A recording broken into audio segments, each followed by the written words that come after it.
So we continue our coverage of Strikeforce getting ready for the big fight card on Saturday. Familiar face, even with the shades on, but it's sunny out, so he's going to wear them. Is JT, Jesse Taylor. How you doing, man? Doing good. Ready to fight. Feeling good. Yeah. Excited to be back in the States? Yeah. I'm just. It's an awesome opportunity, and I'm ready to go. I feel real good, and came up, and I jumped on the opportunity. So when did it come up? It was a little bit of talks Thursday and Friday, but it was pretty much like a 25% chance. And then the weekend, 50-50 chance, but I didn't know officially until Monday. Yeah. So Monday they asked, the fight's on. I said, all right, let's do it. No hesitation at all? No. I trained with Jay a while ago, a couple of years ago, when I was real green.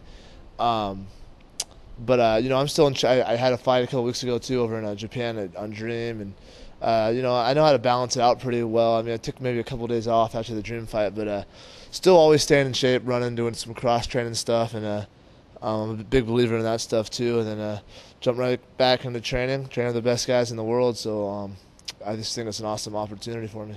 How'd you do with Jay when you worked with him when you were green? Well, I was pretty green back then, and hopefully he underestimates me from that. But I did okay with him, but I think a lot's changed in my game since then, and especially the last year, since my last loss. I think the last 8 fights, kind of that, I've improved a lot. Yeah. What do you think of Jay's game? Jay's a pretty seasoned guy. He's a pretty good grappler. He's not an easy guy to take down. He shouldn't be.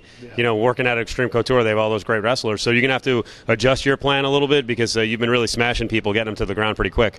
Yeah, exactly. I'm going to have to switch things up. I can't just run in there and bully them, use my wrestling, which is cool because I don't think fans have seen that side of me yet. And I've been in the game actually for a while now. I've kind of in the show. This will be my 21st fight. Hopefully 18th win, but I could do more stuff and show some more stuff off and look for the takedown. But yeah, definitely do some stand up before I do that. All right, well, let's talk about the last year or so because it's obviously been an interesting path.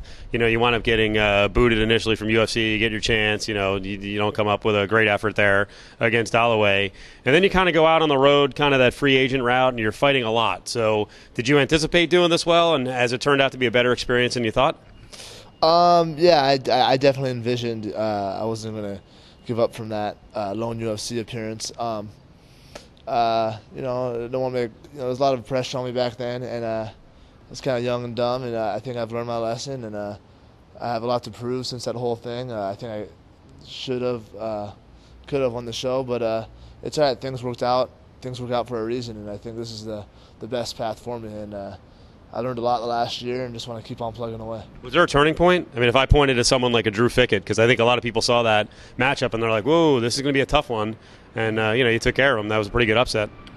I think the main turning point was just right after the loss, back in July. I think I really sat down, looked at some things. I didn't just change I don't think I just got physically better. I think my mind and mentally and spiritually and all that good stuff improved a lot too. So, well, explain that because I will say from hearing stories, the reality show and moving off the reality show, getting booted off the reality show, was that really a wake up call, or did you really turn things around before the Holloway fight, or were you still kind of in that same goofy mindset?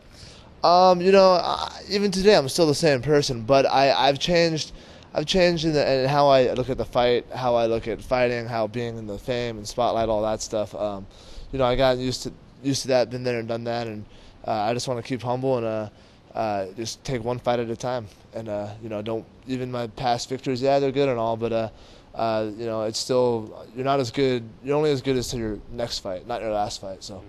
This is my next fight, and I'm ready to showcase my skills. Are you following some of the guys from the show? Because I got to tell you, looking back now, you are the favorite, and then you had the screw-up in Vegas with the Rampage and everything. But since then, it's not like the guys have actually steamrolled out and are killing people. Sadala lost his debut, and then we saw Holloway have a rough time, get caught by Lawler. Yeah, CB and Amir, two of the other favorites haven't, but you got to also look at a guy I fought, Tim Crader. He's doing well, and so is Matt Brown. Both guys surprised me, but some guys just step it up after, and some guys filter down. So I kind of taking a different route. Those guys are all still in the UFC. I'm kind of doing this, and I'm happy to be with Strikeforce, and they work with Dream too.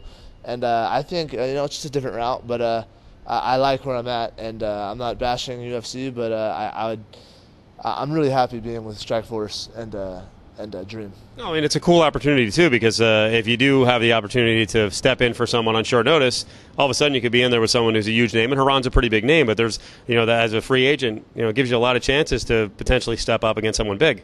Oh, yeah, you got tons of leverage. It's not exclusive. I mean, Strikeforce, I think they're exclusive in the States, but yeah, I mean, especially being a fighter, I've learned in the past, you got to always be ready, always be in shape. An opportunity like this might come up, and it's come up. You're clearly not blowing up between fights. I mean, you're a lean guy now. Obviously, you're fighting down at 170, so you can't screw around. Yeah, exactly. I got to always stay in shape. My last couple of fights have been 85s, but I mean, that's like my weight. I show up and I fight. So this, yeah, I got a little bit of a cut, but yeah, I feel good.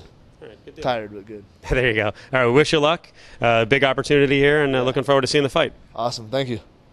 Thanks, man. Sure.